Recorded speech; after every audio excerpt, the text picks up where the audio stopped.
Everything went straight to 0.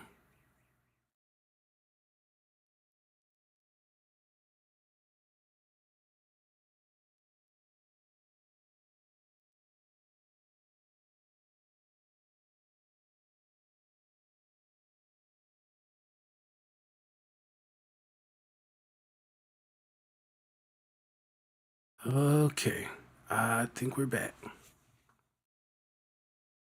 All right, people. Sorry about that. I don't know what happened. I don't know what happened, but we're back. So, I was talking. I happened to look over, and it was just red over here. I was like, oh man, this is this is why I try and pick certain days and times. I don't want to have to deal with like peak traffic and stuff like that. Um, but I guess since that kind of interrupted, hopefully, right, that's saved on a separate video. You guys can watch that. That pretty much concludes the game staging discussion. And I wanted to go into that because, like I said, it's been a while since I've done any real talking about, you know, what I do or why I do things. And like I said, I was there before. I would just pick a kick and why do it here when I can do it here, right? And it wasn't until I learned why that's important that changed everything for me, right? Suddenly my sounds are, blending together a bit better. Um, they don't seem so separate. Um, Cold even. You'll hear people say like, when they make their beats, right, in the box, talking about the computer, that it tends to come out like really cold. It doesn't sound, there's no warmth there or anything like that. And a lot of it is just people, because it's so accessible to just go out and get the program and all that, but not having the know-how, especially since all of this is modeled after the analog gear in the first place. So you kind of need to still follow the rules, right? There are certain things where some of those rules you don't have to worry too much about, right? Like if I'm going to play this piano, for instance, right? Right? Because I'm doing this within the box, right? There's no microphone. I don't have a mic to a piano and all that. I don't have equipment and humming machines and all. I don't necessarily have to go, this piano needs to be recorded at -9 so we can get over the machine hum and this, that, and the other. And then we'll come in here and we'll, right, drag our fate. Like, I don't have to worry about that, right? Let's just do it, get our volume level balanced, right, where we can hear it in the mix and then like good, right? So we don't have to worry about some of the stuff. But a lot of this stuff you're still going to follow, right? It still follows procedure. So now that we got our volumes all done, we're at our target level for our mix. Then we start mixing, right? We'll start applying our effects, and we're still going to practice gain staging. Okay, no going in here, um, slapping on an EQ. Oh no, whatever, right? And then going, oh, okay, that's done. Let me just go over here now, right? We're not gonna do that. Not gonna do that. We're gonna do what we're gonna do, and then whatever that looks like, we know what our volume started at for that sound. We're going to, if there's a makeup gain tool, right? An output gain tool uh, in the tool option in the tool that you're using, then use it to return the volume to whatever level you originally had it at. That is also called gain staging. You will be doing that a lot, and I promise you, you will notice a huge difference in the way your beats turn, in the way your beats turn out, right? Over not doing it at all. or we're not doing it at all. Instantly, you're like, so I was doing this right, I was doing this right, I was doing this right. The one thing I was doing wrong was the most basic thing of all. Was the most basic thing of all, right? So let's roll. So the kick, snare, the main melody, your bass, and if you have vocals, your lead vocal, those are the elements that you need to get right. If you get those right, everything else is easy. If you can get the kick, the snare, the bass, right? That driving melody, that main melody, and the vocal to sit and all of those play well together and sound really nicely, everything else is child's play, because those are the loudest things, the loudest elements in your track. Everything else sits underneath, right? So if you can balance those 5 things, 4 or 5, because you may not have vocals, it's a wrap, right? So you would start, if you're new, start with those. Get your kick, get your snare right. Go in there, EQ and whatever, right? Get your bass, do that. Get your driving melody, your main melody, do that. And if you got vocals, get your lead vocal, do that. And if you can get those to blend well together, then the rest of the mixing process is a piece of cake, right? You don't have to do too much. What I like to do, a little different. And some people do it this way too. It's not unique. But I just like starting with the drums. I just go and do all the drums, mix it down, handle my drum buzz, and then I start with the melodies. Some may start with the melodies, do all that, and then they go and work on the drums, right? Whatever the flow is, that's how you do it, right? There are no rules. However, because these are the main elements, right? If you can get those right, practice, right? If you can get those right every time, the rest of it's a breeze, right? As you get used to it, then you're like, it really doesn't matter where I start. I know I got the levels right, right? Once you have more trust in your ear and confident in your skills, then it doesn't matter where you start. You're always going to come out on top, right? So let's go. I'm going to take my kick. We're going to do a semi-bad thing. We're going to solo it. Semi-bad because it's not bad, but a lot of times they try and teach you to just have the entire track play and then mix while everything is playing, right? Like try not to solo kind of thing. But what I do is I like to solo. I like to get a little surgical sometimes. And then when I get done though, I'll bring everything back in and I'll listen to it, right? So a little different, I guess, but that's how I like to work. So what I'm gonna do is get my high pass, low pass filter. For me, it's a must. I don't know how everybody else running this ship. Yeah, you do you, right? But we got to on every sound, right? Because some sounds don't need to be here, especially if we're gonna have this and we want this here and we want it clean, right? Then we don't need this interfering with what we got going on, right?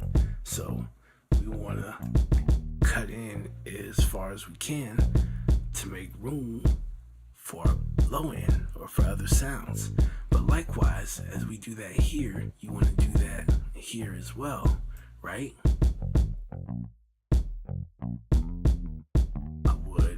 I would do that to the bass.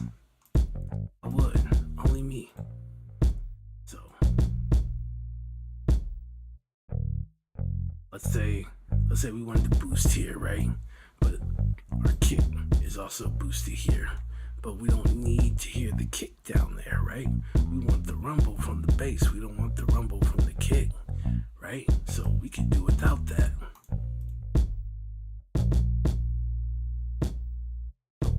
We can come in and take some of that out, and now when the kick hits,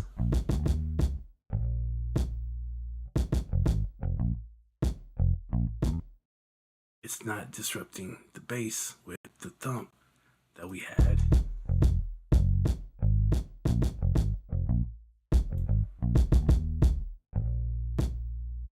Right?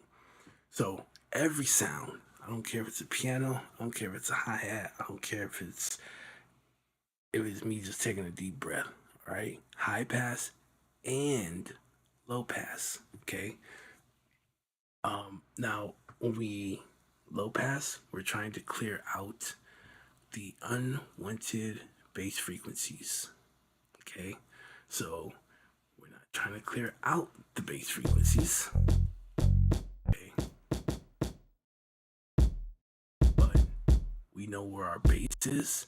We know typically where the frequencies are, the sub bass. We want to clear that area out. Okay, so we're only coming up enough till we hear that dissipate, and then that's it, right? So when the sub bass frequencies decide to show up, it sounds really good, right? So when we low pass, what we're doing is we're trying to clear out harsh frequencies, right?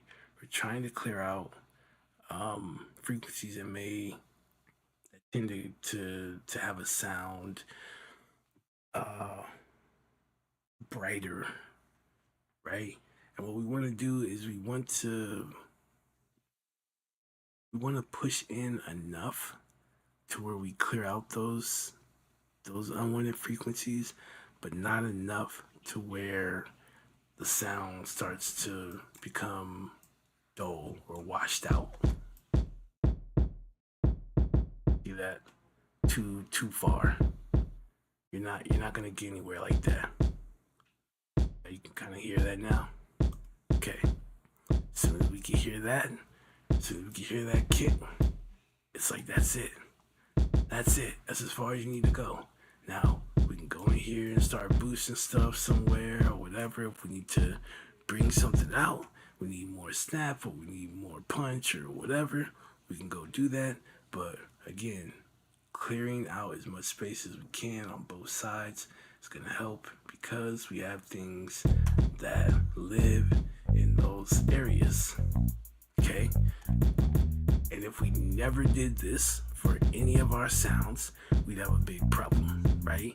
You'd have build up in your upper range and you have build up in your lower range from sounds that don't even need to be there, right? And so when you go to play it back, it doesn't sound as clear, right? It doesn't sound as clean. It doesn't sound as present, right? And so again, it's one of those things where people just tend not to do. They've seen a EQ tutorial or something, and somebody just went and ran a shelf on a kick and just let all this, right? Knowing they got bass and all this other stuff, stop, right? Because you're gonna go and turn and do that, and you're not seeing the whole picture, right? We still gotta clean. It's basically what we're doing. We gotta clean up the sounds. Then the magic happens, right? So I really like the saying "let them cook," right? Because you really gotta come in here and like clean up and you know take the tools. You might have to season something. You know, you might have to flip it a couple times or whatever, right? So let's go. Take our kit. Use the high pass here, right? Just low cut, high pass, same thing. Low pass, high cut, same thing. Those words are interchangeable. Okay, so if you're pulling out reverb or something and it says low pass, then it's taking, right? It's cutting out the higher frequencies and allowing the frequencies lower than the line that's being made to pass through. That's why it's called low pass, right? Same thing with high pass. That curve, it cuts off the lower frequencies and allows the frequencies higher than that curve to pass through, right?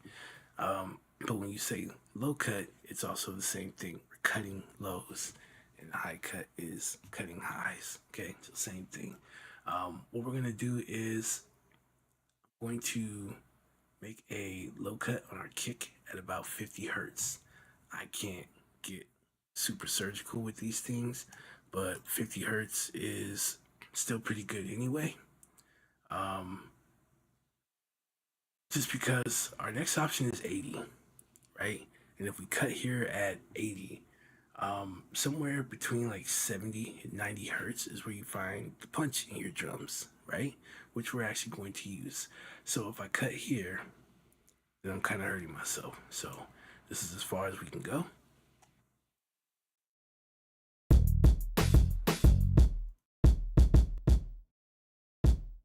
Okay, so this is our before, then after. Okay, so we can still hear our kick, but that low part, that thump, right, those sub frequencies, we cut off, right, which is still good. Again, we have something that's gonna fill in those frequencies, so we don't worry about that, right? In the grand scheme of things, we're not gonna miss that. You don't miss it, right? All right. Let's go back, and now we're gonna do our high cut or our low pass. So what we're gonna do,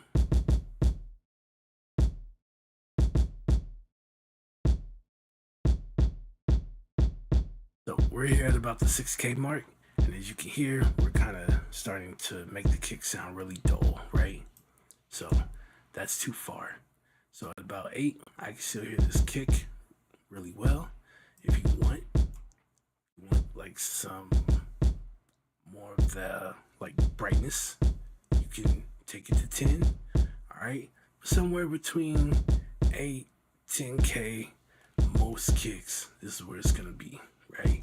Unless you have some crazy experimental kick sound or something, and 10 is too far or something like that, right?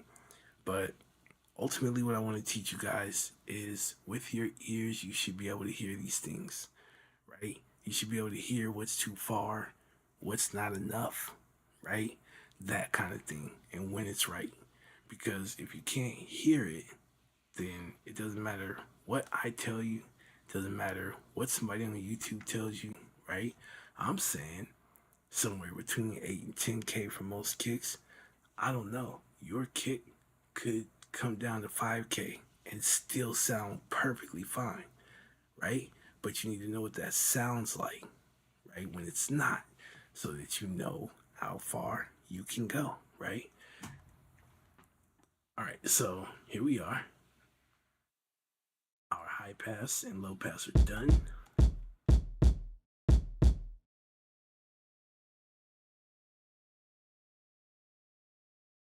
All right, and I don't know why it got louder, but let's bring it down. So, okay,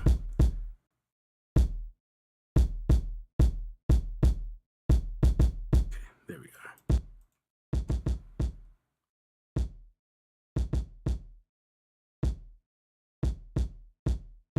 Boom. So now we brought our volume back. We don't have a way to do that here. Gain plugin. Right after we get done, bring the volume back. All right, now let's go to doing some boosting and some cutting, okay?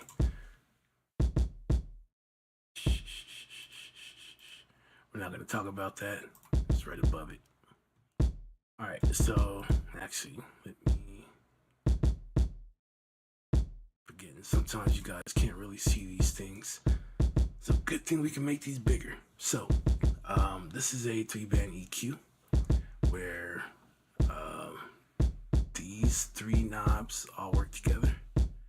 these three knobs work together, and these two knobs work together. All right. So if I wanted to make a cut at 10 kilohertz, I can't do that from here. I can only do that from here. Select that, and then I will move the knob. If I want to do 5 here or 20, they're my only options, right? But I can boost any of these frequencies. I can't cut 16. Don't work like that. So that was something I had to learn and adjust to as well. So, all right, so we're here, and what I want to do is we started cutting off at 50, right? So trying to boost that 20 or 30, not good, right? We don't have that option. So let's take it to 60, and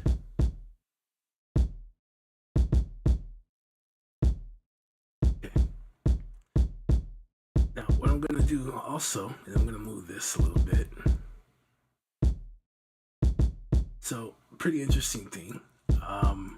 You see a lot of people do this, but originally with the manual, right, you're only allowed to move one knob or the other. That's what it states in the manual, right? You either boost or you cut at the frequency that you have selected, right? Well, somebody just wanted to try it out, right?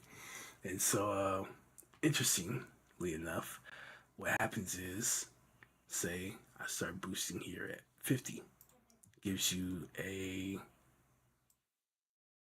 shelf, right? So let's say we start boosting, as whatever, 60. So we boost here, right? When I go to turn this knob is supposed to cut. So it's supposed to turn this down. But while this is boosted, if I also go and cut, what it does is it doesn't bring the volume down. What it does is it starts another band, and it starts to bring that down right after where I boosted, right? So we get, something like this, right? So imagine you were using this, and you wanted to boost, and then you wanted to do a cut. It's essentially what we're doing here, right?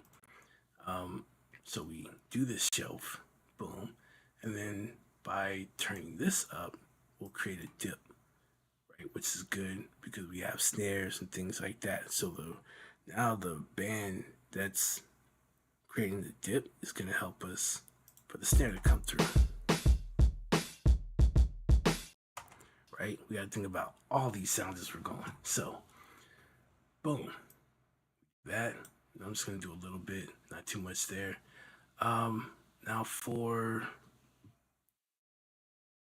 high end on the kick, what I could do is, let's just play it all.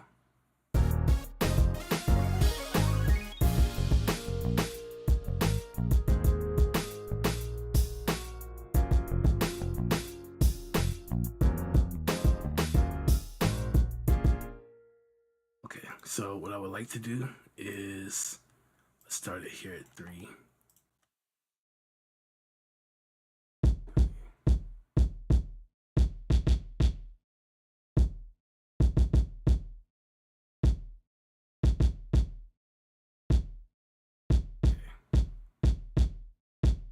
I think that'd be fine. Alright, and then after we do that, let's make sure we bring our volume back. Alright, so now I can hear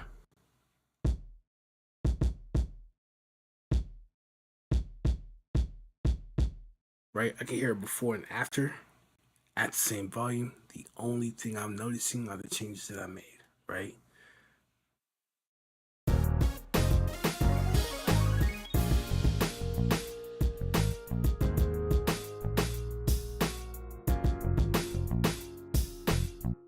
All right, cool.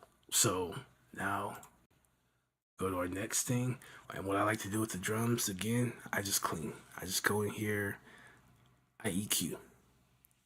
That's it. On the individual drum tracks, I just EQ, I just clean it. A lot of this stuff doesn't need to have anything else done to it. Now, if you're still recording drums and stuff like that, hey, do what you got to do. But for a lot of this stuff, a lot of us are buying high quality drum kits and all that. You really don't need to do too much to it, especially if you already got the right sounds picked out, except for clean up the sounds. That's it. So let's go here, and we're pretty much going to rinse and repeat. So we're going to listen.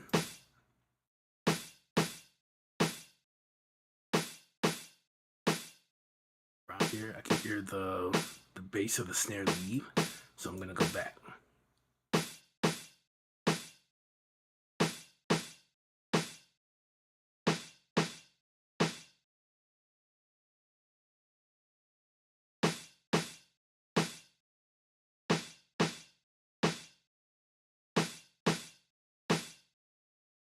Let's leave it at 10.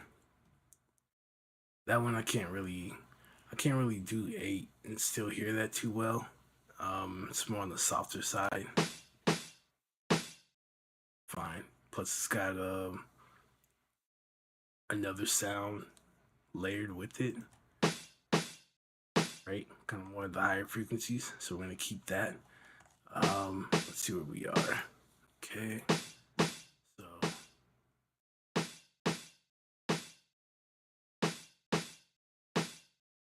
all right. Now here we've already cut to 100. If I try and use this tool, I can't go any further. And because it's using a low shelf, it's only taking everything from 100 and below and boosting it. But we cut at 100. There's nothing to boost, right? So this is off the table. We're gonna get rid of this. And I'm going to use this, which is better for the mid-range, right? So we got all the mid-range frequencies and stuff like that. And so now it's easy to kind of, right? Here, we don't get too much low end, even if I turn that up, right? Maybe we just want a little anyway. So let's do that. It's not gonna be anything crazy, but one of the cool things I like to do, normally with EQs like this, we'll do what's called a frequency sweep, right? Where you might, most people don't go to an extreme. They might say like 6 or maybe plus 12 or something, and they'll sweep, right? Stuff we either like or don't like. I go to the extreme, all right? And we go through, right? We look for stuff that sounds really warm, so I know where the bass and that snare is. That sounds pretty hollow, right? We'll probably end up cutting that, right? Here I'm getting a lot of clarity, right? If we need it, we might boost it, that kind of thing, right? So we could do the same thing with these. I just turn it up and then flip through.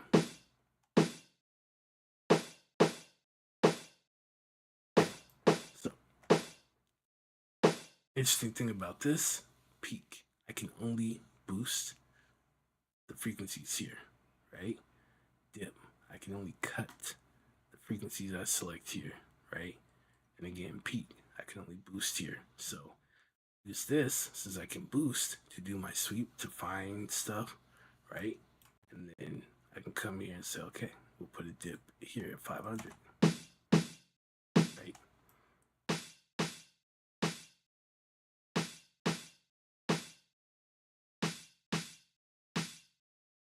So cool.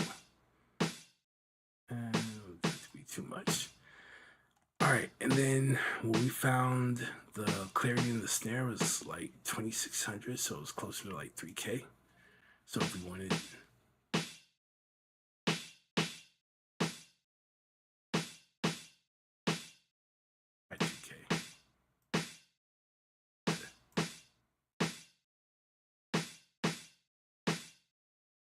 Great.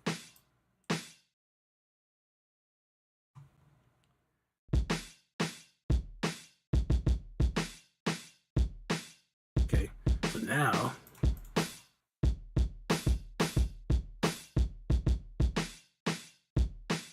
that much cleaner that sounds, right? And so we have our kick and our snare. It's together.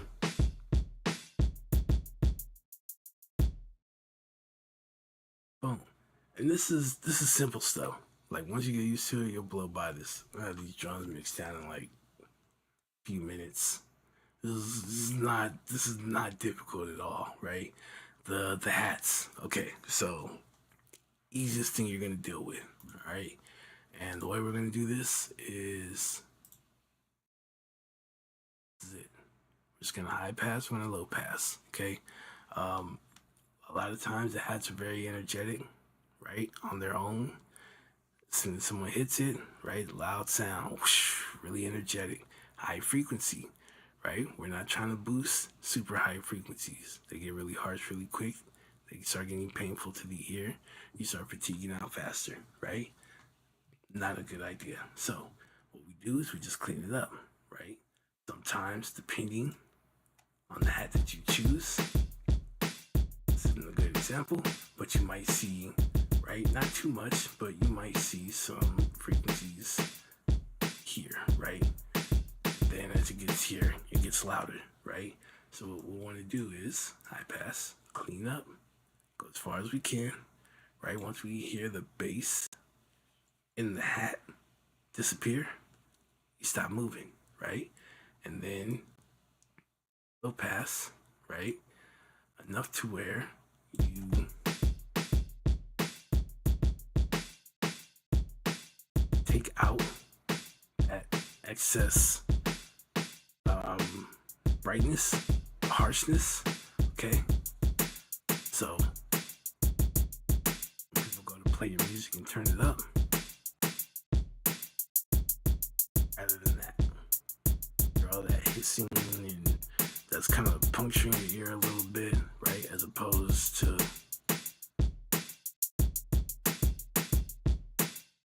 right? So it sounds more pleasing to the ear as it's playing at a louder volume. So that's all we do. And if for some reason you just have to make a boost or something, be real subtle about it, right? It really doesn't need any energy in it anymore, right? Um, Now, sometimes if it's a just a really energetic hat and it's just kind of popping through, right, and it doesn't seem very consistent with everything else that's going on, I will definitely go and do a cut, but I tend to stay away from boosting it.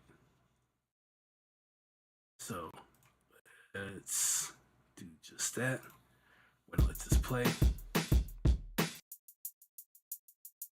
So as you can see on that one's done pretty nicely. Usually when you get somewhere here, right, if you're using if you're using an EQ where you can be more precise, 600, 650 usually, okay, it's gonna be that spot where you're gonna hear the bass like disappear and then you're just gonna hear the right from the hat. Great. Once you get there, stop. And then usually on your low pass, um, 15, 12 to 15K, right? I think I did one video for TikTok a while back and I made a cut at like 13K, right? I'm sitting there, I'm teaching, and somebody was like, he agreed, right, about the low pass thing and all that. So I'm like, everybody high passing, nobody's low passing. Like, you need to do both. And he agreed, but he said he cuts off his hats at 15, right? And there's nothing wrong with that. There's nothing wrong with going a little further. Just do not make your hat sound dull, or they're gonna get lost in the mix, right? if I try and do something like this, when everything comes back in,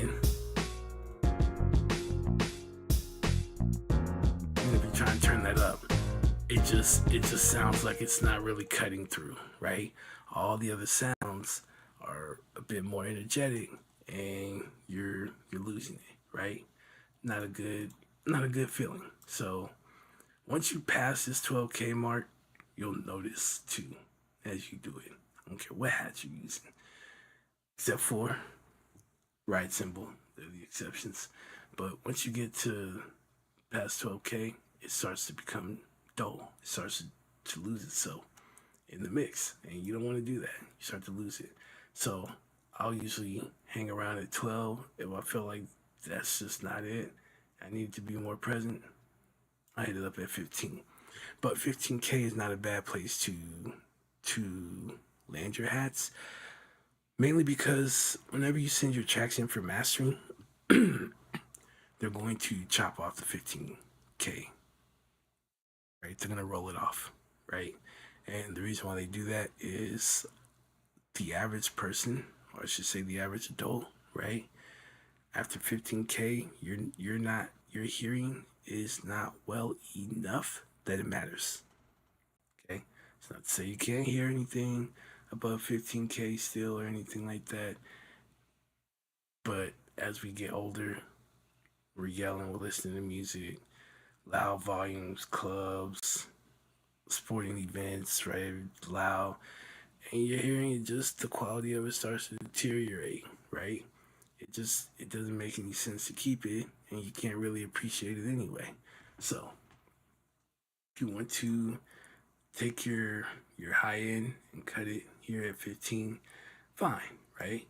But you know, want to push in here, you want to do what I'm doing, that's fine too. All right, so here we are.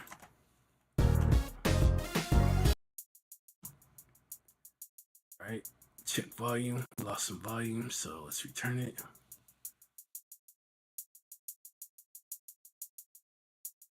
Okay, and then that's it. Go to the next one. You do the same thing. We're gonna be here in the same area.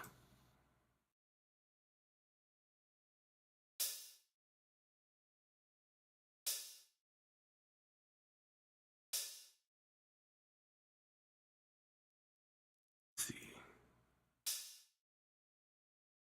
too much. All right, cool.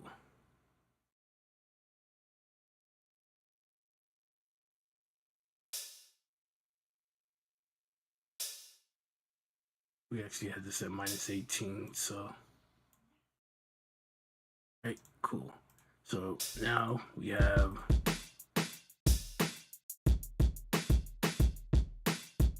right. So we get everything playing well together. Everything sounds really clean, sounds nice. Okay, let's go to our second hat here, and it only comes in once, so it's gonna be kind of hard to.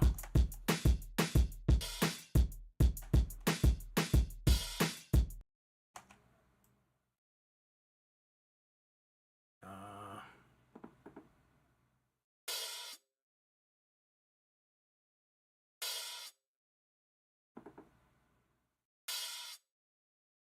it's too thin.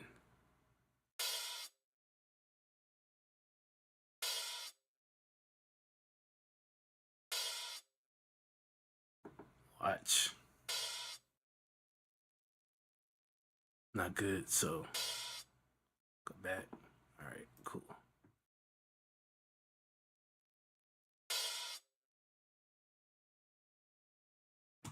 All right, good.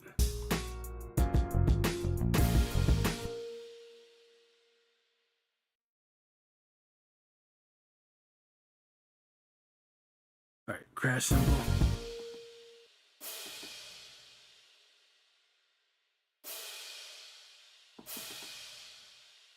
See how we lost all that low end? Boom. Once you lose that, it's done. It's at 15 actually. All right. It's a little bit of volume, not too much here. So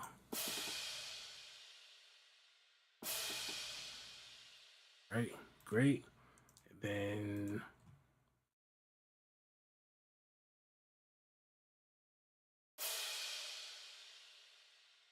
not the right one. No, it was the right one. Got to mute it. All right, so same thing here.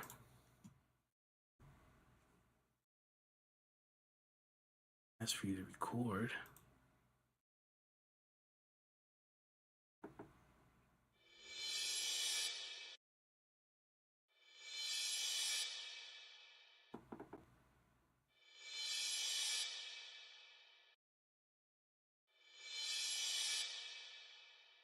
I'm okay with that.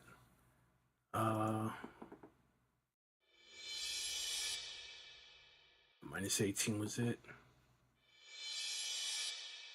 So minus 18, done.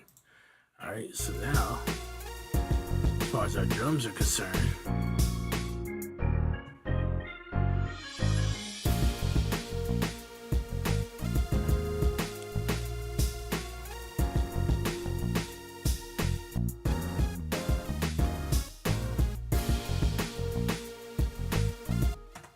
all right, now you're hearing the drums because we cleaned them up, this, that, and the other, and you're going, well, doesn't sound like it's really standing out there, right?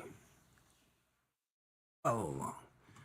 All right, so once we get that done, we take all of our drum elements, we route them to a single track, right? We're gonna call it a bus, auxiliary track, whatever. Same thing, right? Route your sounds, boom.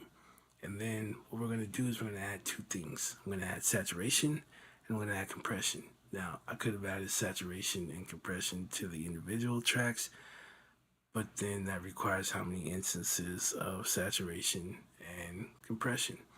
Now, if there's something that I need to address with a particular sound by using compression or something like that, like something that it needs its own little, fix or whatever, then fine. Other than that, I wait till I clean all my drums and then I run it, right? That way, one, saves on resources, and two, routing everything to a bus. Whatever you do on this bus is gonna apply to everything, right? So I have to go and go, oh, I got these settings for this, like this, and then I gotta copy these settings over to here and then copy these over to here. You don't have to do that. You do it once and it's done, right? So let's go and take our drums. Let's run it.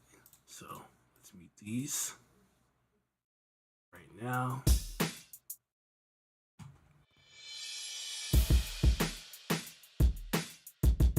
Alright, so kind of explained this a little earlier. What we want to do is we want to push this, right? We want to get this over the 0 mark, right? Till it starts to distort. We get that settled distortion, we're out, right? Much as it is we want, and then we're out.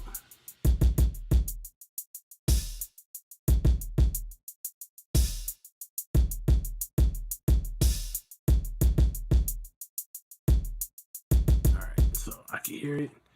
We're good. I pushed in a little more too, but these again, because they read in VU, it's an on average meter. And so what this red typically meant was you weren't necessarily clipping, you still had room, but that was kind of like the warning sign, right? So on average, you could be a little bit over, but once you slammed, right, once you were like really over your limit, there will be a light. When that light comes on, tells you the signal's too hot, now you're in trouble, right? But just because it's in the red doesn't mean you're in trouble. You're good, right? You still got room. So slam it like that.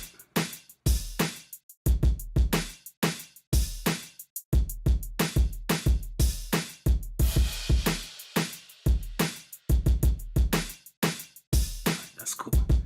Now, because we control drove the input of the signal, right? You see our drums got a lot louder. We take our output and turn it down.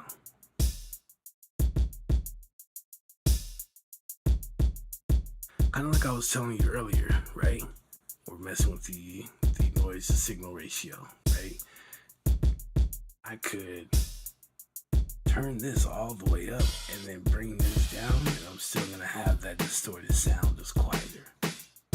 Basically what we're doing here, so we're driving this, we are now distorting this signal, and I'm bringing this to make it quieter, but we're still getting a distorted sound from our drums. All right, and then the second thing I'm gonna add is our compression. All right, so with this, right, by driving this tape source or your tube source, whatever you're using, right, by driving it, what you end up doing is basically generating more energy, right? Think of like an oscillator, right? So if I have one oscillator vibrating or oscillating at a lower RPM, right? Then another oscillator that I'm using at a higher RPM, which one's gonna win? One at the higher RPM, right? It's gonna cut right through it. So essentially, that's why we do that. So by putting more energy into the drums, what we allow the drums to do is kind of cut through some of this other stuff that's going on in the mix, right? So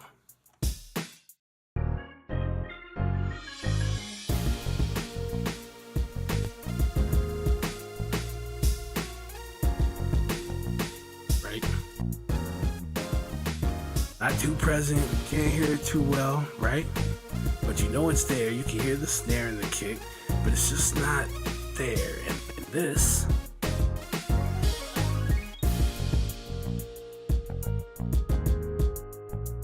right, gives that subtle boost, right? Makes the drums more energetic. Now they're vibrating, right? It's just more intense and it just pops through, right? That's all we need.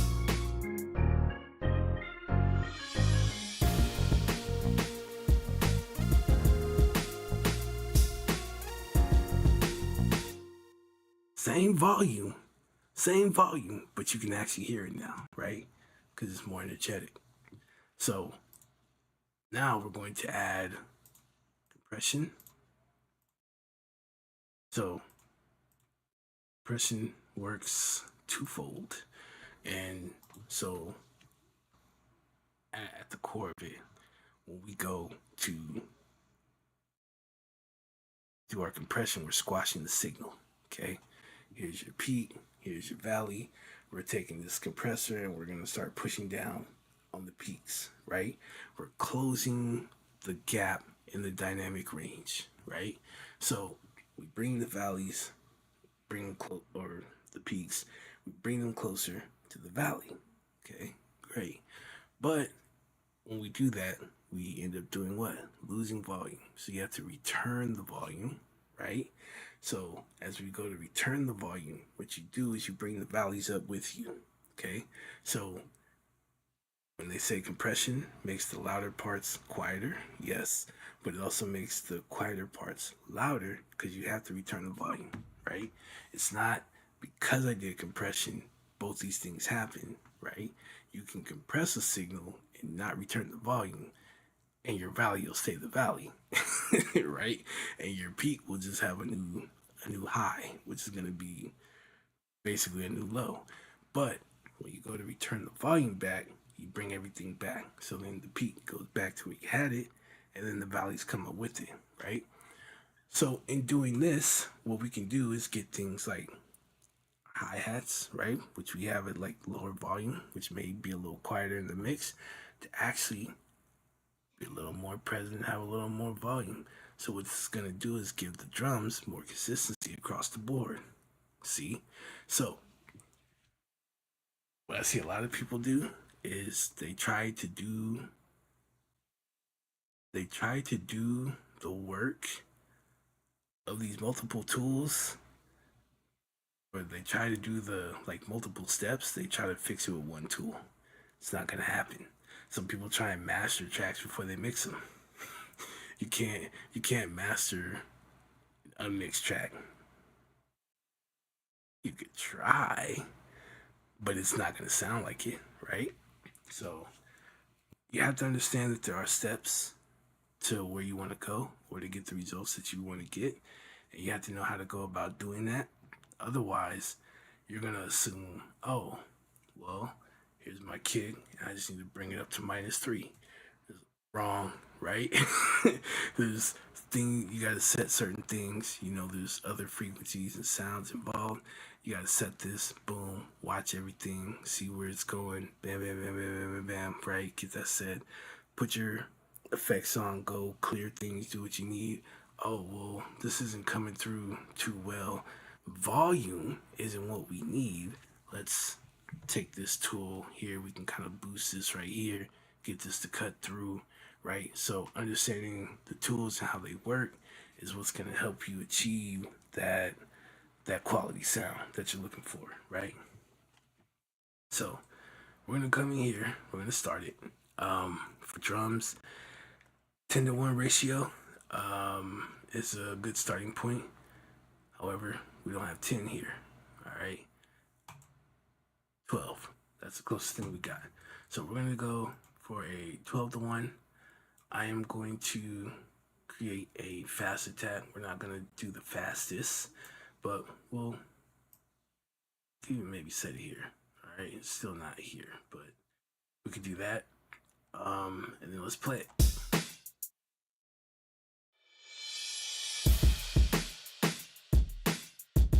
All right, so as a general rule, right, you want to kind of don't want to pass -6 dB of attenuation, right, of compression. As you start to do that, it starts to sound really squashed.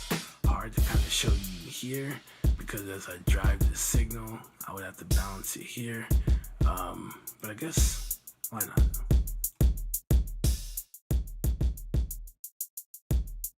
Right? And the more I would do this, you're starting to notice, right? The drums are getting squashed way, way too much. Look at all this compression coming in here. And now you're getting like a pumping sound, the kick, the snare. You're starting to lose like a lot of the dynamic range, right? It's just not good. This starts to happen once you start passing -6, right? So you'll hear it a little bit, and then the further you go past that, it gets worse and worse and worse, right? So a good place to start is about -3. See how you feel about it, right? If you want to push in a little further, okay. But once you pass that -6 dB, you're gonna start super, like, really squashing the sound, kind of killing the dynamics, and you will start to notice that squash sound. Now, in the case of like parallel compression, right, the NYC compression, you're gonna squash the absolute hell out of it, right? So that doesn't even matter.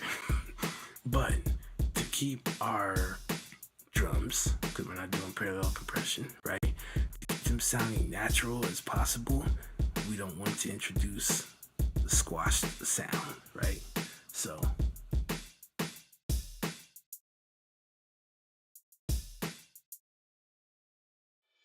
let's see. So this is about -3. This is the -6 point right here.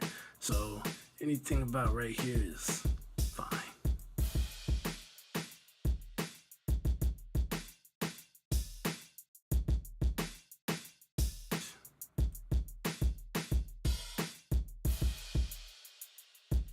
Let's just play along that line, right? All right, and then turn the volume down here.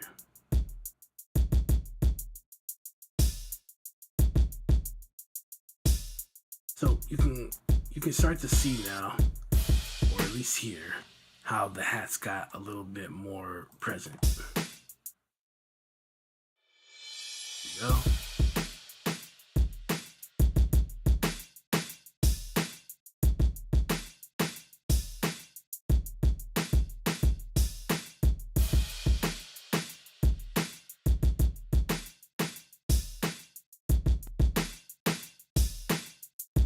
Right, even the snare, because the kick is the loudest thing.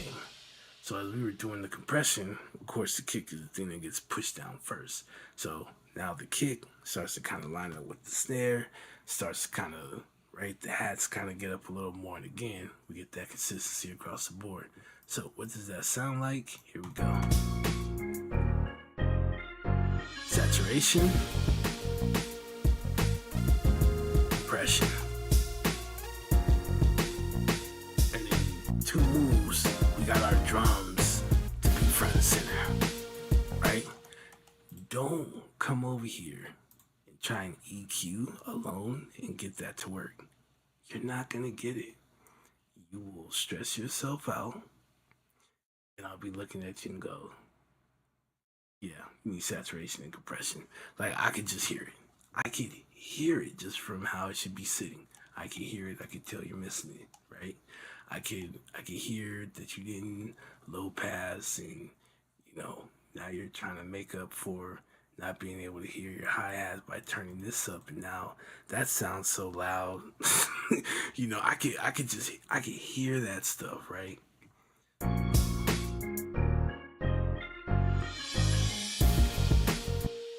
So we might make it look easy, but it's work, and you gotta put in that work before it starts looking easy. And once it starts looking easy, you're in there. All right, so all of the drums have now been cleaned. We've got them processed. Boom, we are done. Now all we gotta do, work with our melodic sounds, any percussion we may have, like other, I say percussion because, I mean, technically, right? But anything else, you got congos or whatever, fiber slabs, whatever, right? That stuff, we start working with that stuff. But anything you will find like on a drum kit, on a drum set, right? That together, and everything else separate or might need its own bus or whatever, and go from there. So, let's start with the bass. And the reason being, because drums and bass is just, why not, right? So we did all that work, did this, talked about kick and bass. Why would we just not do it first? So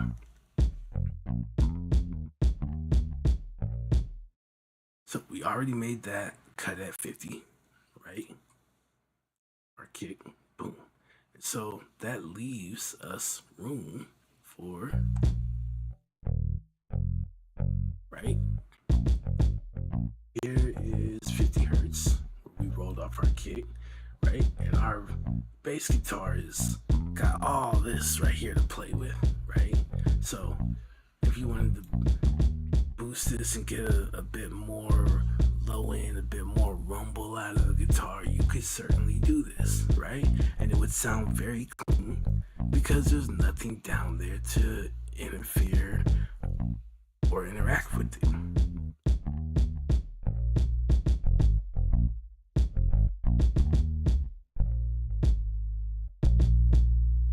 Right? Without that, you would start hearing like a muddiness, right? It would be too much of a rumble. You would start getting distortion when the two sounds are hitting. You would get this clash, right? So by doing what we did earlier, we just saved ourselves a headache. So again, we will high pass, we will low pass.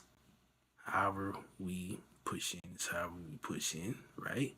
And then we'll balance this because we know that kick is playing, right? Where did we boost our kick? Right here at the 60 hertz mark, right? So since it is boosted, we need to give it that space. So we will create a small dip in the bass so that the kick can still be heard cleanly. And then we have all this over here to give you the nice little rumble, right? Boom. And then we can find, you know, a nice little warm spot here.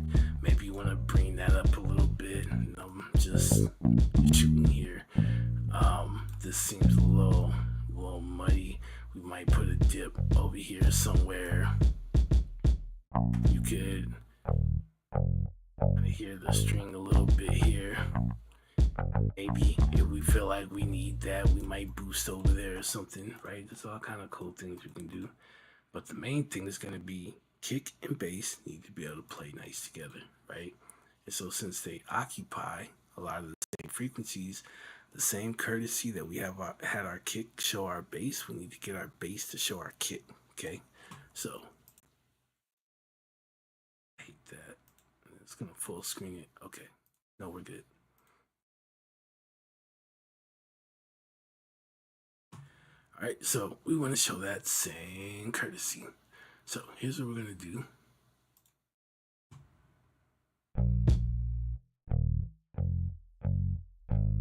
Actually, I am not going to high pass our bass.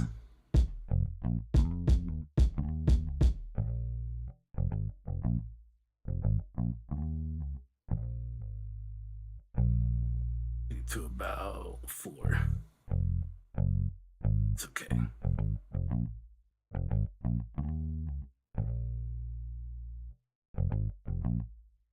Okay, so what we're gonna do instead is I'm going to go to 60 where we boosted the kick, right? And I'm just going to lower this. Let's play them both.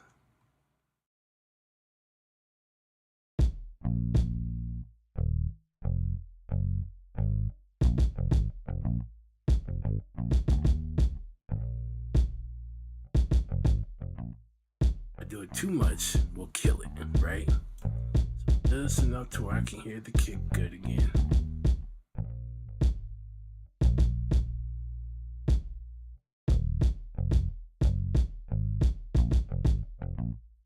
Perfect, right? Then we can return that volume back. And if you want, again, this is up to you. It's not a you have to. Before you start, you can apply saturation. You can pretty much apply saturation to all of these, but since these are the more melodic sounds are pretty much kind of vastly different from one another, you would just do it separately, right? So individual tracks, saturate, drive it, right? Easy to understand. Just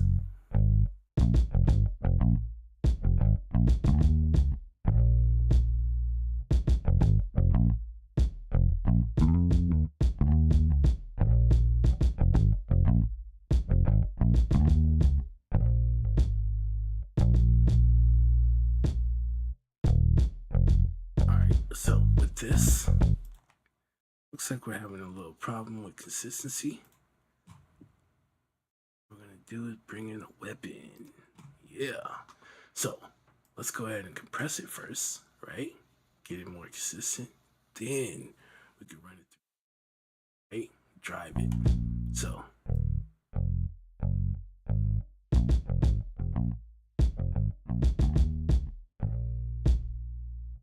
push it in a little more aggressive.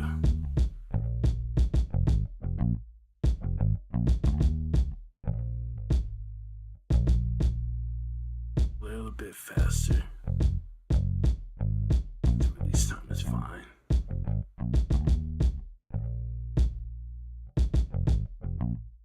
Okay, let's see if that works for us.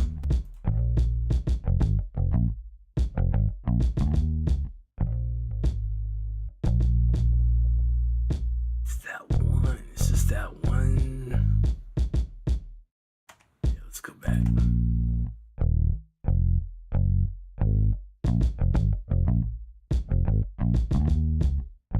Maybe try a little bit more, but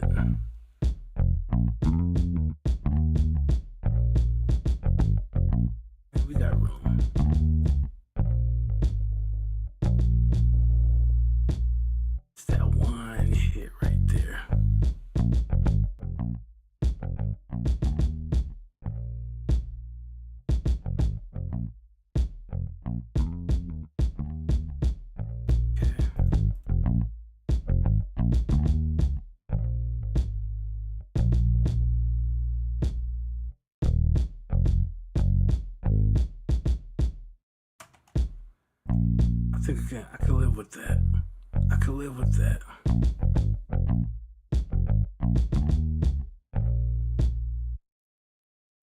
I can live with that.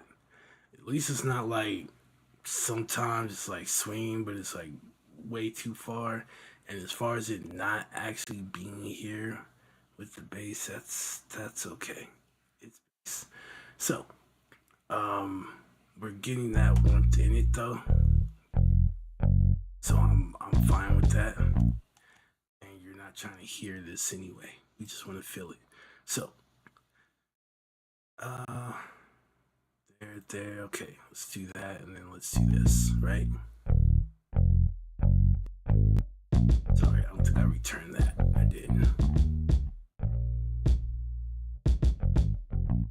So you could potentially end up with something like that.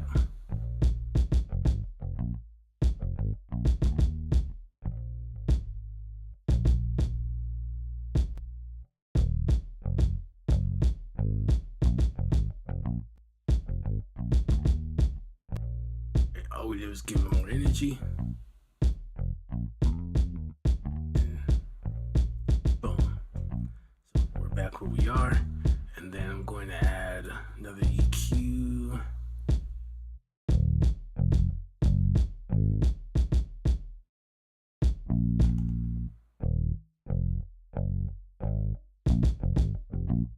About here. I'm going to switch it to 300 hertz. I'm going to put like a little dip there. So sometimes with bass, especially if you're using like synth bass, guitar bass, whatever, sometimes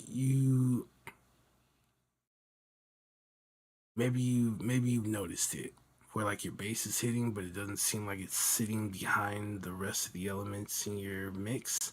Okay, typically that problem is found in the 200 to 300 hertz range. So you take your EQ, you go there, you put a dip in it, and suddenly it just feels like your bass just went to the background, right? Let's see if we can. See if I can.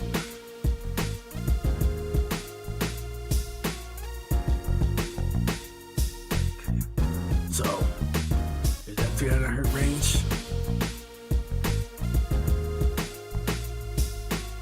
See how it kind of felt like it just took the back seat. It stops going from being kind of like in front, like present, to like more now sitting behind the rest of what's going on. This is an extreme, but just so that you can kind of hear that, right? Even in solo.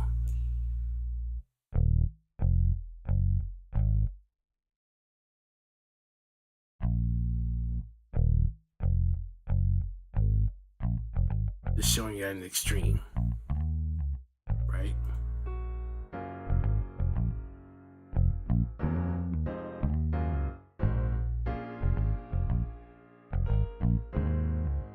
Might be that's too far. Might be the 200 actually.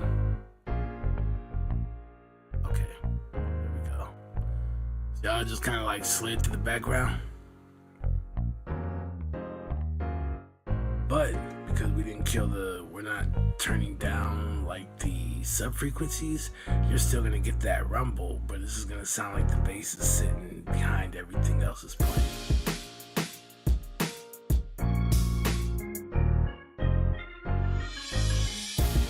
That just seemed like it just faded away. If you ever have a bass line 808 or something and it just sounds like it's too forward, like too in front, all you gotta do is usually it's found within that frequency range. Cut it just enough and sit right with the rest of the mix. It won't feel like it's separate. Yo, Quill in the building. Appreciate you stopping by, man. How you doing this evening? Give him a shout. Said thanks for all the support as of late. Yes, sir. Anytime. Are you still streaming? Seeing you were watching that one guy again. I got some documentaries you might be interested in. Four Horsemen, the psychology of power and stuff like that. I think you'll like it. I think you'll like to see, you know, the way they like to do things. Proof, of course. With proof, of course. Um, but yeah, I kind of see the vein you're in. So I'm like, you know what? I'm just sitting on stuff. All right, so let's get this right, and then we can move forward. So I'm not gonna boost, right? Because apparently our 200 is our problem area. Um, we want more of the sub. We want the guitar to sit in with the rest of everything that's going on, and we don't really need any of this, especially after I've already cut off about here, or I think here. We're not gonna get too much here, right? So hold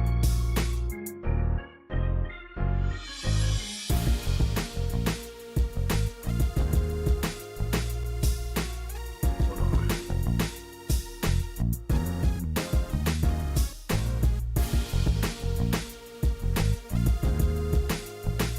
Yeah, we did all this, and I forgot to do some other stuff here. So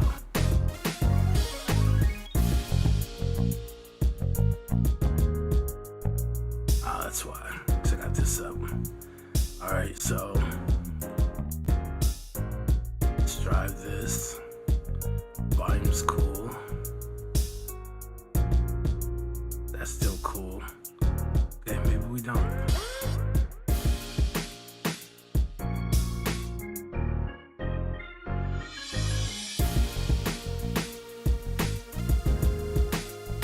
Okay, and add this.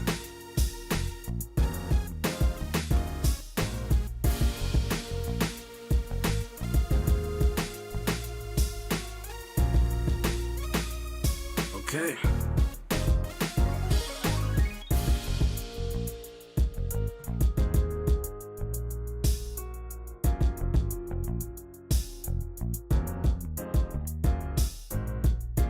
All right, so now we have our drums and our bass is together.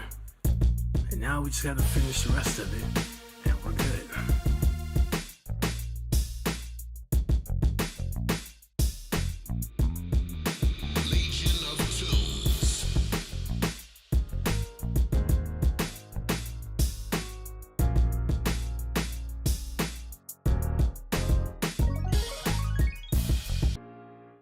All right, so same thing here basically. We're gonna high pass, we're gonna EQ. We might use some compression, right? We may add reverb on the individual track, but I'm definitely going to do so on a bus as well with all of the sounds. Um, a lot of this is just rinse and repeat, so you only need to understand 5 tools, like really understand them, and you can mix down any track, and that's gonna be EQ, compression, saturation, reverb, delay. Okay, I don't use delay too much, but those are your 5, right? As long as you can do that, you can manipulate space and you can manipulate time, and that's all we're doing. Right? Putting things in the foreground, putting things in the background, creating a space, making it seem more 3-dimensional, right? And then bam, putting it out there. Take some time to get used to it. You gotta be able to hear it. That's the thing. It's like you can't see the space, you can't see the stage, you can't see the bass player here but you gotta be able to hear it and know, right?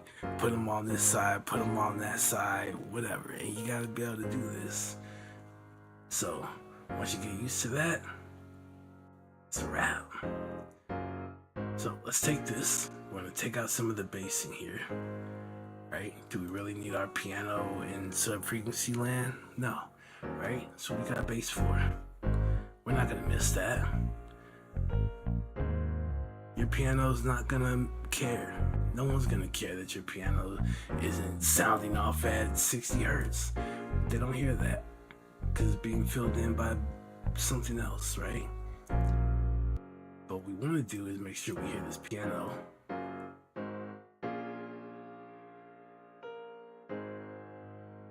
See, if we leave too much of the low end, then it starts messing with other stuff, kicks, snares, stuff like that. So keeping in mind, our snare, right, we rolled off at like 100, probably boosted at like 200, right? So we start rolling off around here. We lose some of the bass in the piano. However, the piano itself is still intact. It still sounds good, right?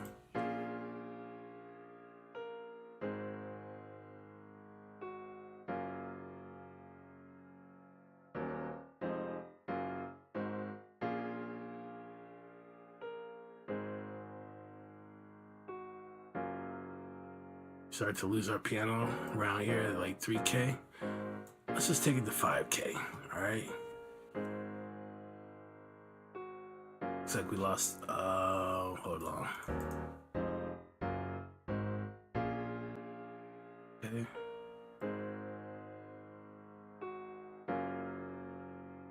All right, boom. Let's keep it going. We're not gonna need the super low end, so let's go to this EQ. So I can't wait to get FL Studio on my new PC. Then I'll be able to get back to it.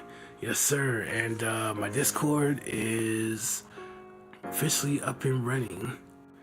I haven't been trying to promote it. However, it is listed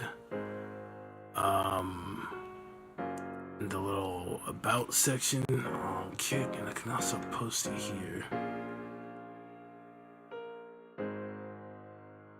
I was trying to get that onboarding thing right, but it won't let me see anything. So I think this will be a perfect chance. This will be the perfect time to at least make sure everything's working right. So let me...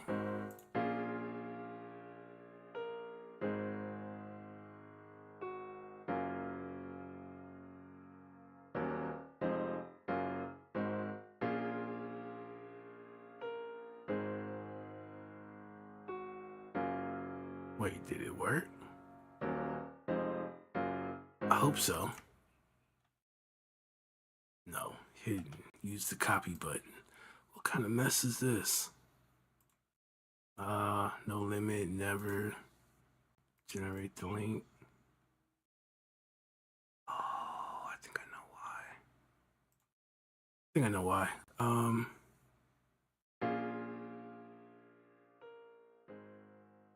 Go to...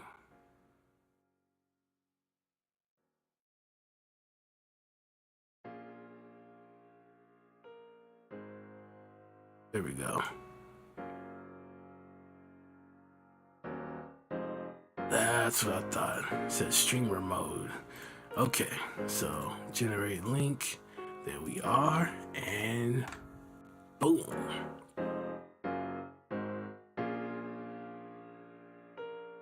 They'll be right back. All right, no problem.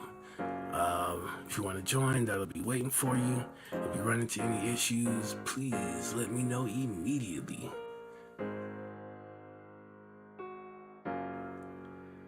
All right, so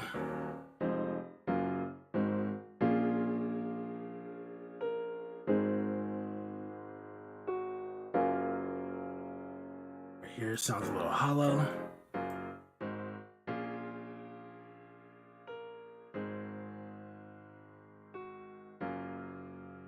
So some of that low end that we do have,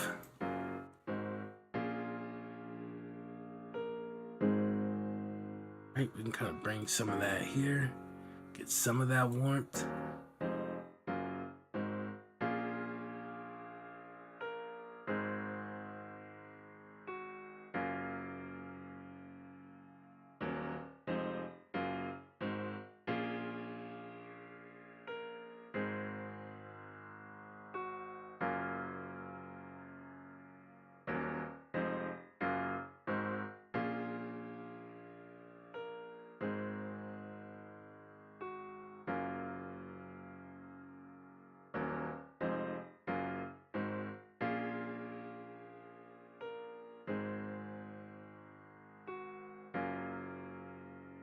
Guess there's really not much there, so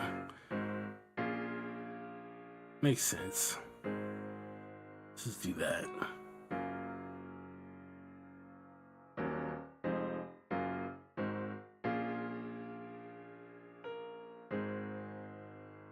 All right, and I'm cool with it. So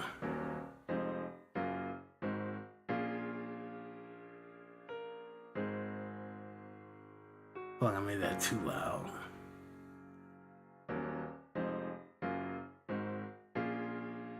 That's fine. And then I don't want to use the, yeah, let's just use this right now. So let's cut out the lower frequencies. Let's open this up a little bit.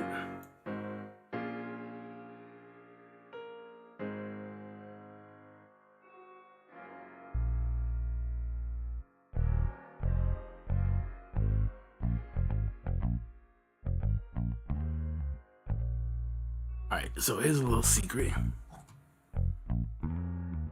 My little secret, alright? Whenever I do my reverb, what I like to do, when I'm trying to find a balance, I let my bass play, and then I try and balance my reverb with the bass, right? Just so it's just not overdoing it, right? And potentially kind of hurting the track. And I bring the rest of it in.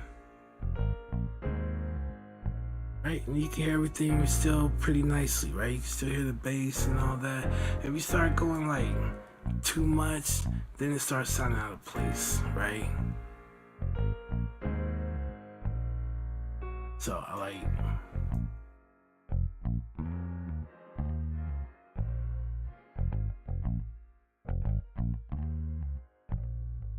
sounds about good. Now I think about it.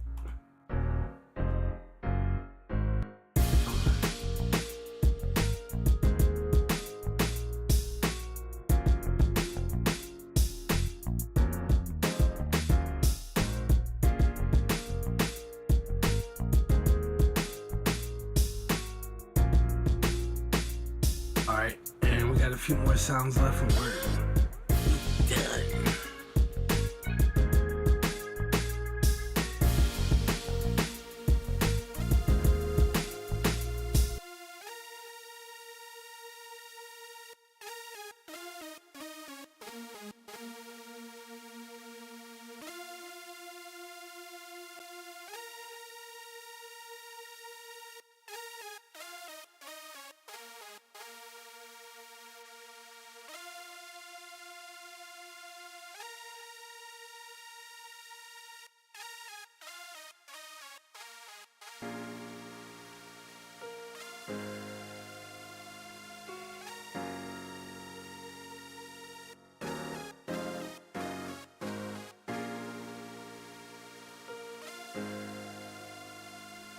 Yeah, see that right there.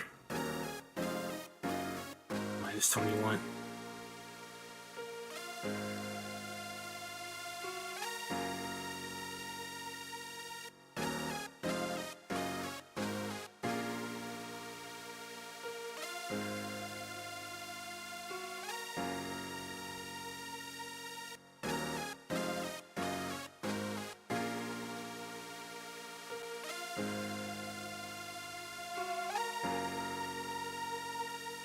Figure.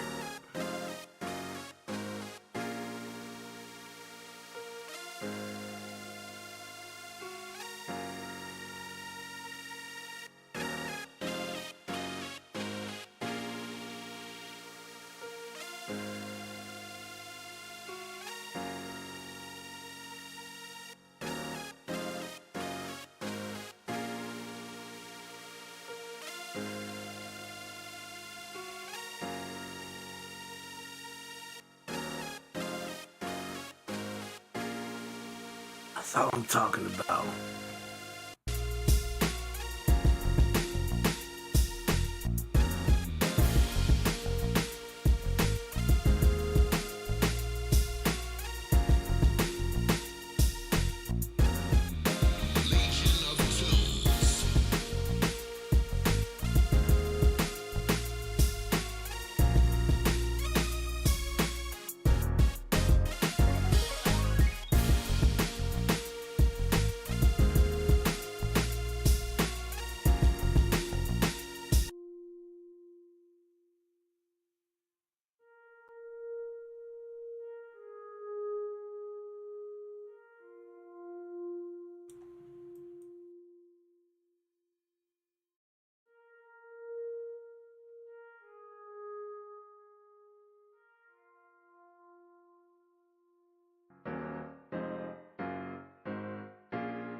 Oh, minus 24.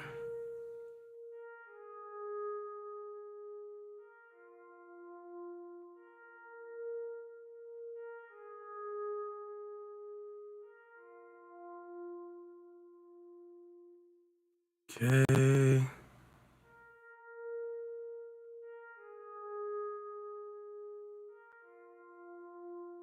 All right. So let's see.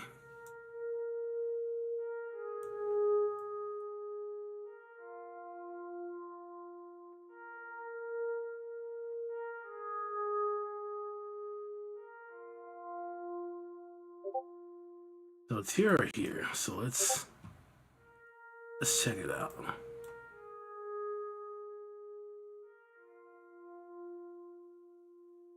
Or it's here.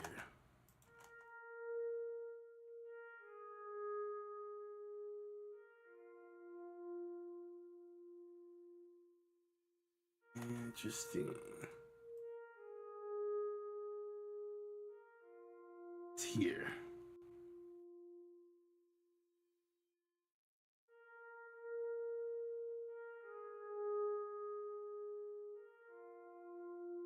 We do want it quieter, so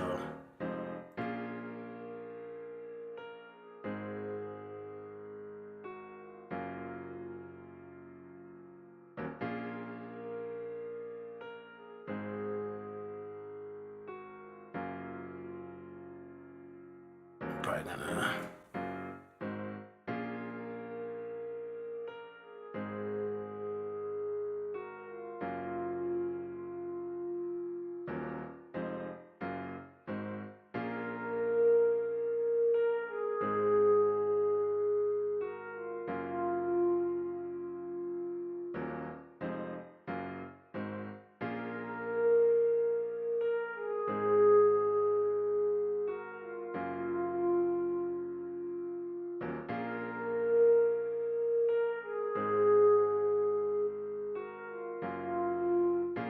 That's wild in itself, right there.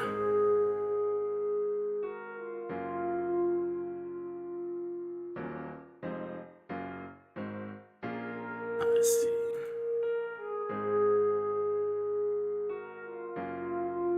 And now how to do it.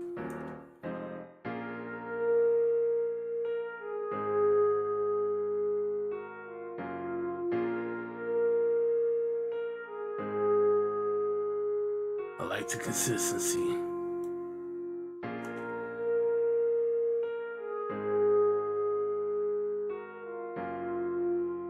Take it. Now, can we get it to be consistently?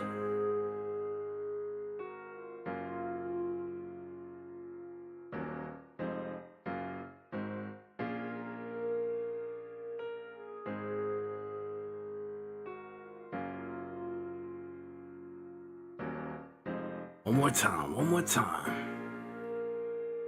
There we go. There we go.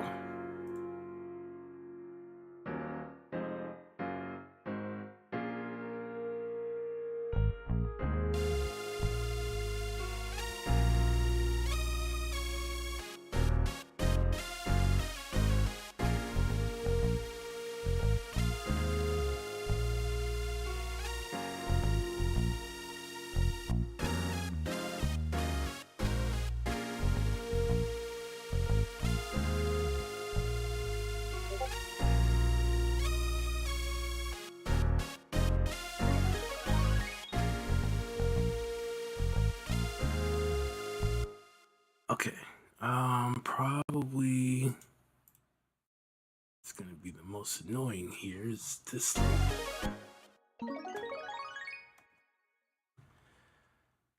Okay, and go.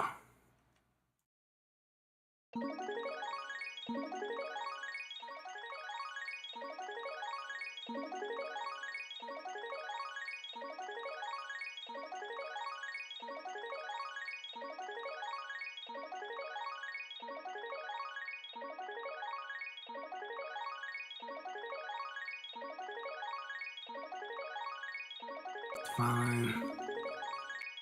Minus 18.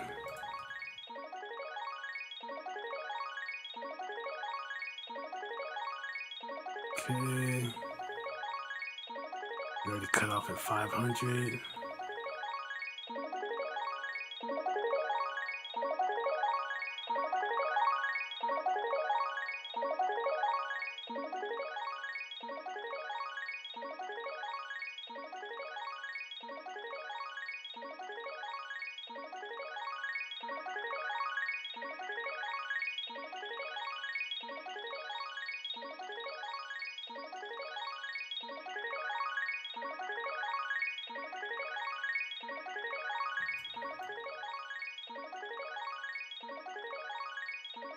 Should be okay. And which is gonna be annoying. But we got it. Alright, so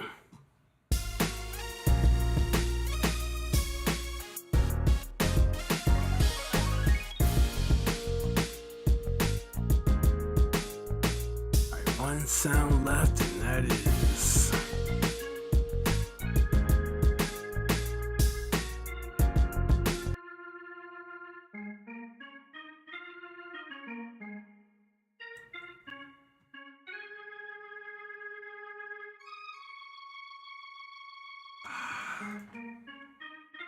but that's okay.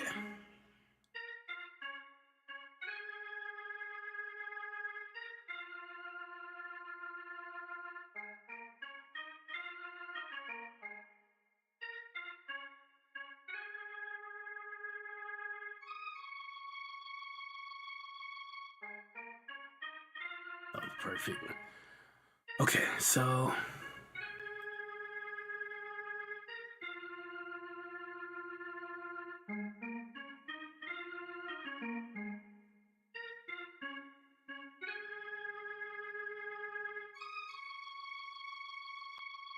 should be a lot lower.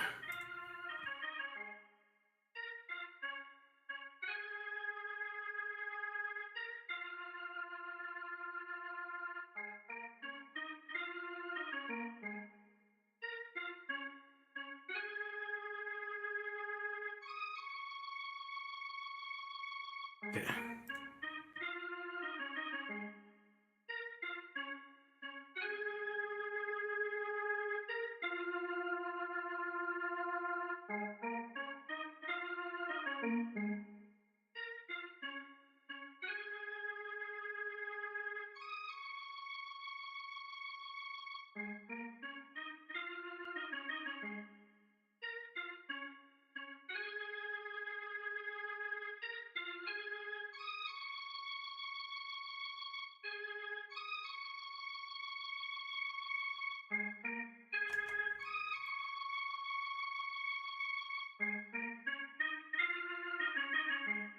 About here.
Was it there or was I? It was.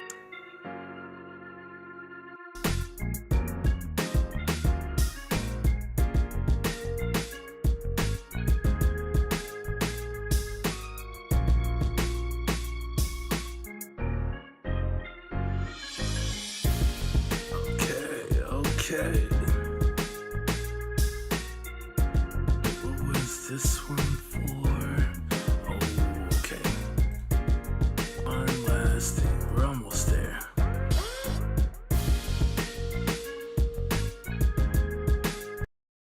We just got this last thing, and it's just a sound effect, so not too much going on here.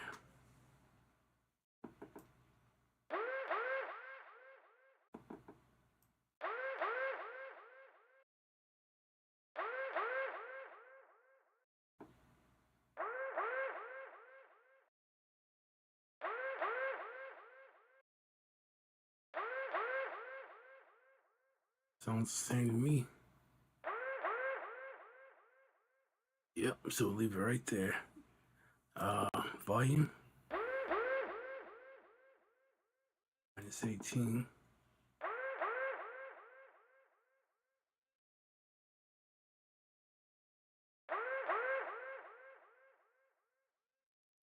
Alrighty.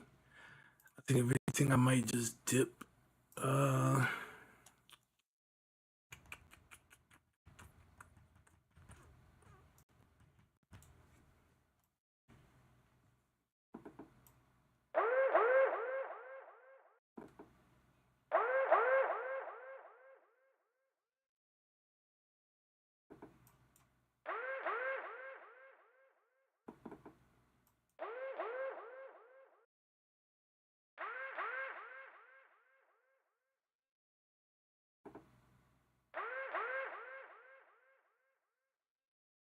I'm okay with that. Volume.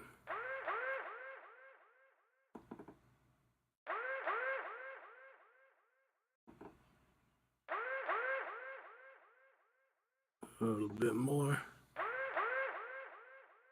All right.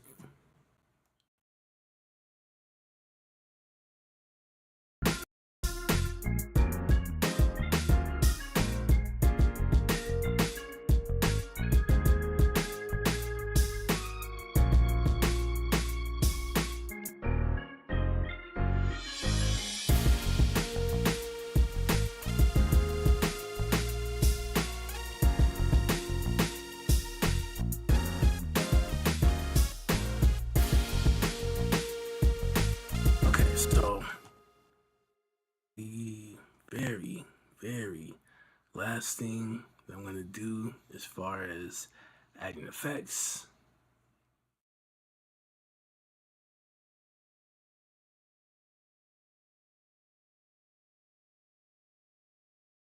gotta have some kind of reverb. So with reverb, we're basically going to create a space, right? I don't know. Tommy played the piano in his bathroom, and Quilly had the bass in his kitchen. All right, these sounds, they got their own little rooms they were recorded in and stuff like that. And what we want to do with this is we want to make it sound more cohesive, like they were all in the same room, despite that not being the case. So we create a space, and then we tell these sounds, which we have routed here, where you live, right?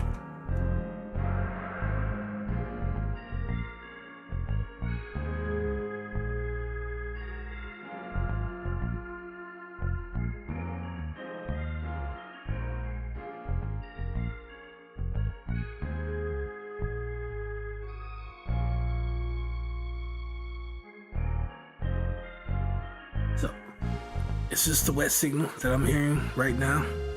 And this is cool because it allows me to, right? I can hear the actual decay time and stuff like that, right? And make sure I'm able to kind of dial in on what it is I'm looking for.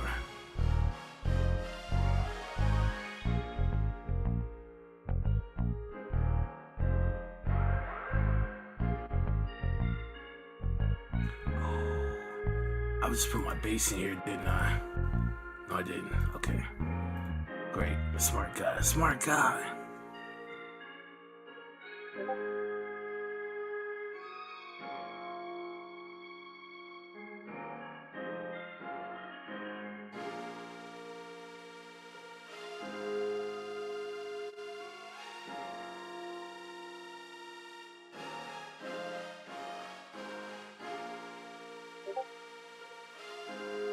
Leave a little bit.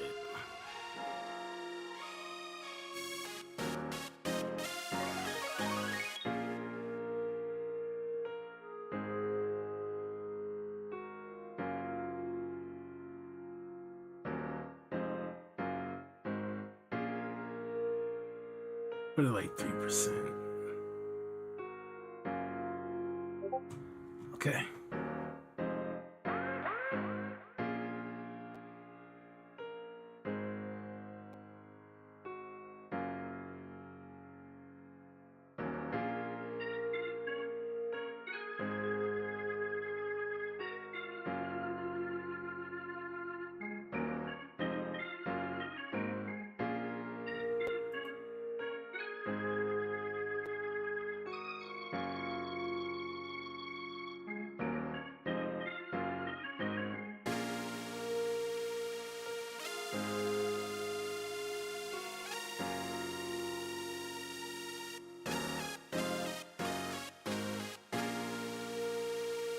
Yeah.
That's the difference.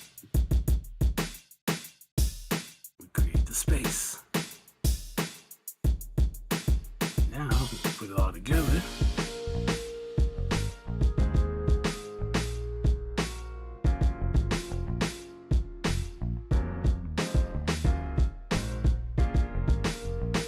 Okay, now let's do some panning.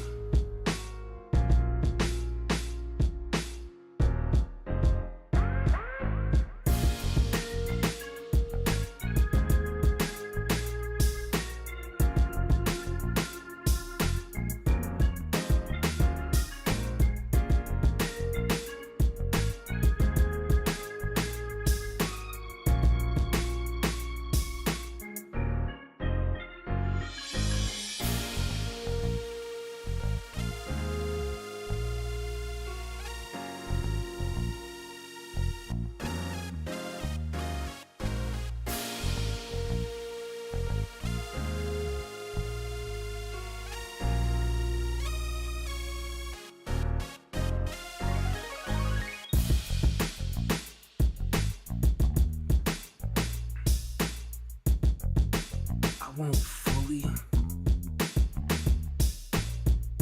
do mono, but just a little bit. Of these drums too.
That's cool. That's cool.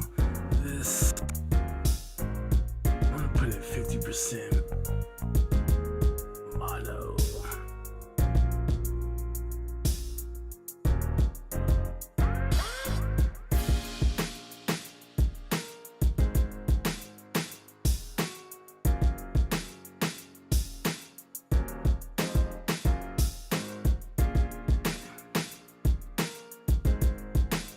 Panning, the widening, right? That stuff's done. Now,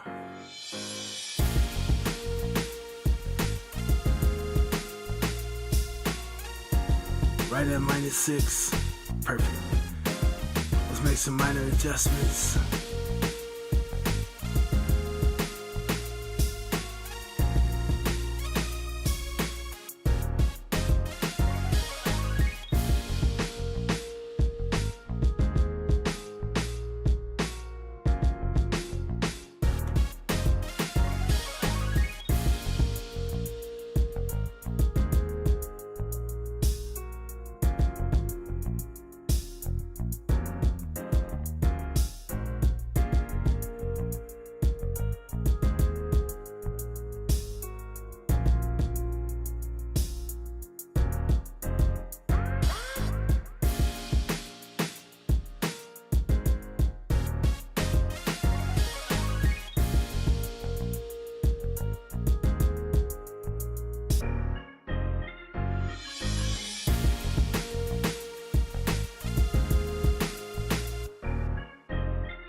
This one might be a little too low.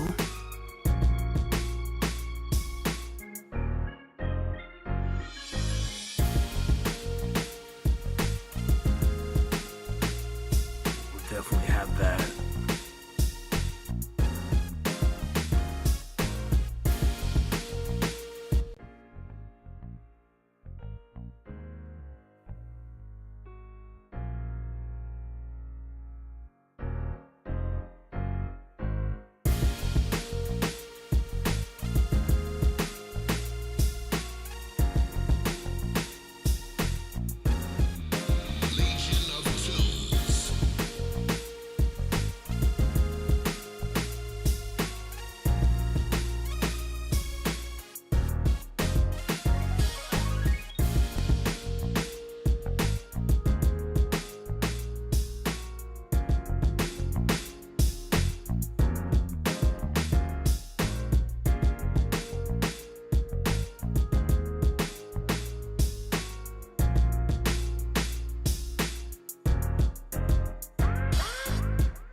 go.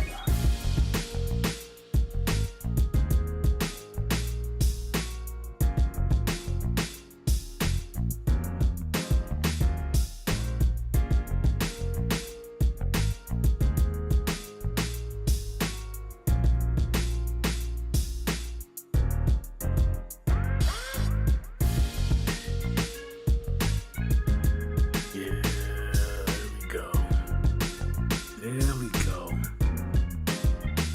And then tomorrow, I just give this a last check, right? Any little things I need to maybe go back and adjust on the volume or whatever. I'll go and I'll do that. As much as I've been kind of talking through this, we're already at we're probably over 2 hours.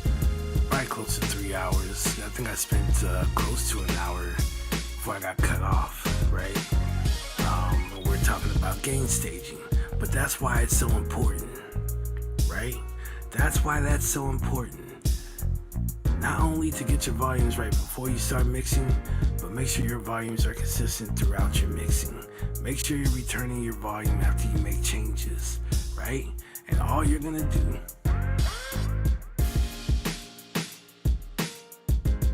basically, think about it in 3. Okay, we can select all these bad boys. All we're doing here is going from a premix, which is just a raw version of our track, where we're able to hear everything. Oh, I guess I cut off the limiter too. Hold on.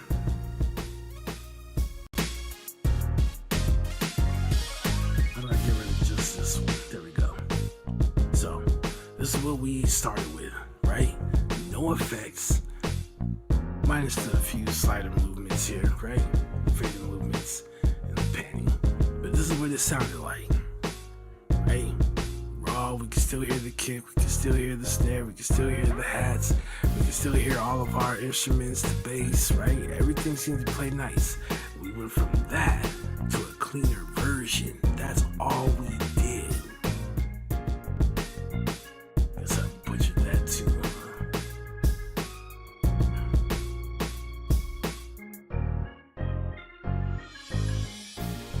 They don't have anything to turn on. So we just went from this to this.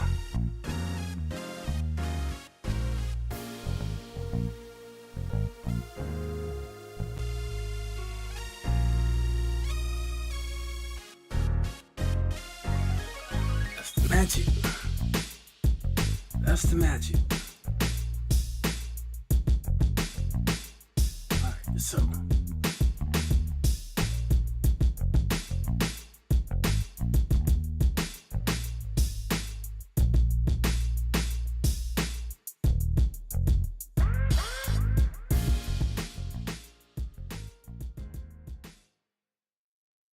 that's it. All right. So that's another successful track. We're able to create it on stream, mix it down on stream, right? So again, I'll give it a final listen tomorrow. Make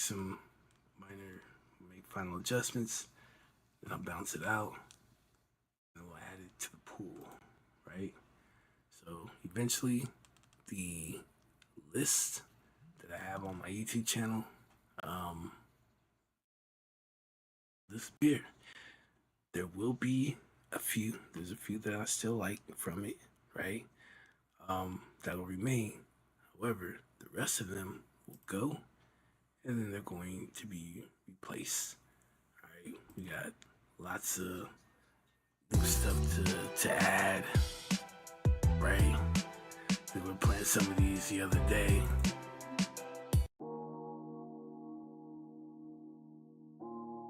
So I'll get these up. This project, right? Streamers and content creators, you guys will have music that you can use for your content or for your broadcast, right? Don't have to worry about DMCA takedown requests and, you know, UMG and all these other entities taking over your content, and you can't monetize it because it goes to them now and all of that, right? So this stuff I'm creating for you guys. Sorry there's no lyrics to it, but you know, it is what it is. You got some music that's in the background while you play your games or while you're talking, your podcast. I don't care. Use it for a Be Right Back screen, the intro, an outro, whatever. Just all I ask, because I will be able to see. Do not try and create your mixtape with none of this stuff. Do not try and create a single. No, nothing. Because if I find out, that's where we'll have problems. Outside of what its intended uses for, I'll come find you. But other than that, using it for your stream, using it for, I don't know, game clips, or I don't know, you're doing an unboxing or something and you made a skit, I don't know, you thought maybe one of these would be cool, whatever, I don't care, that all fine, but let me find out. You fix your lips trying to rap or sing over one of these and you ain't paid for it. It's over for you, son. It's a wrap. But yeah, this is what I'm doing it for, and we just make what we feel, right? Cause this playlist, you want to vibe. That's it. We just looking for a vibe. So as long as they all kind of, you know, work with one another, then that's how it's gonna go. What it is that makes it doesn't matter. As long as the mood is the mood, then it's all good.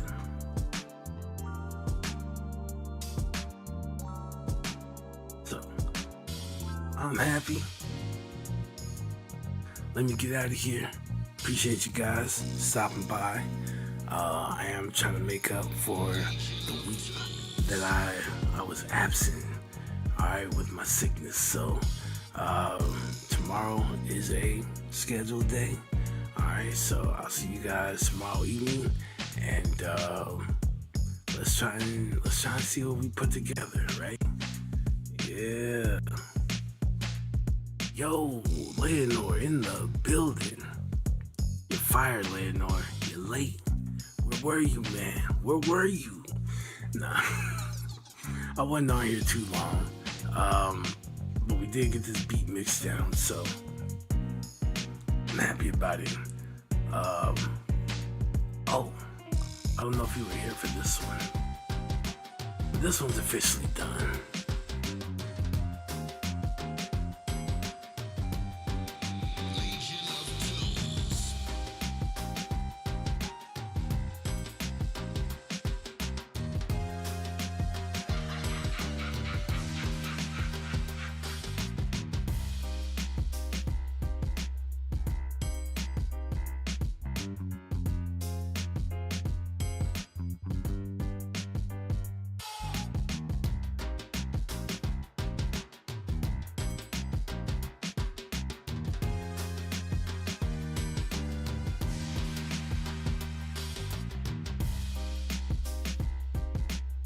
Yeah.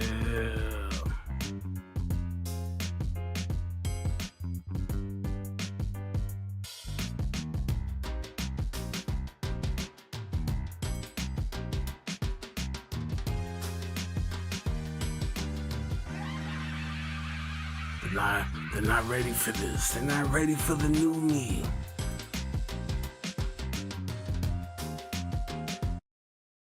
And then we already finished. Okay, and then this is the one from yesterday that we finished mixing today.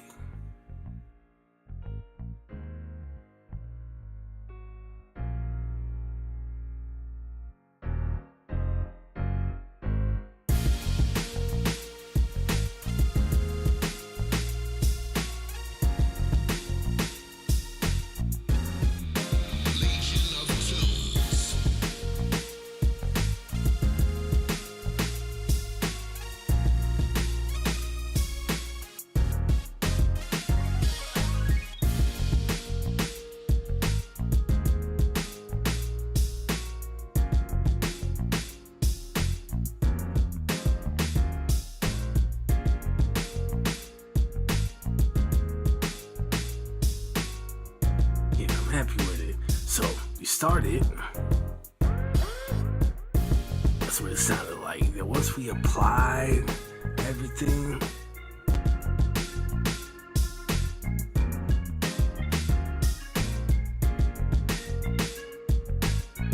so I'm about to head out of here because I'm tired. I've been streaming for like 3 hours. The first like 45 minutes to an hour got cut off. I don't know what my internet was doing. Once it came back on, we continued. We got it finished, but I won't worry about that first 45. I was pretty much giving a lecture before we got into mixing and talking a bit about gain staging, why that's important, and how often you should gain stage, which is pretty much as often as you need to. So we made all this happen tonight. I'm happy. I'll give it another listen tomorrow, do some final adjustments, and I'll bounce this one out too. This one will be ready. With that, I'm gone. All right, folks.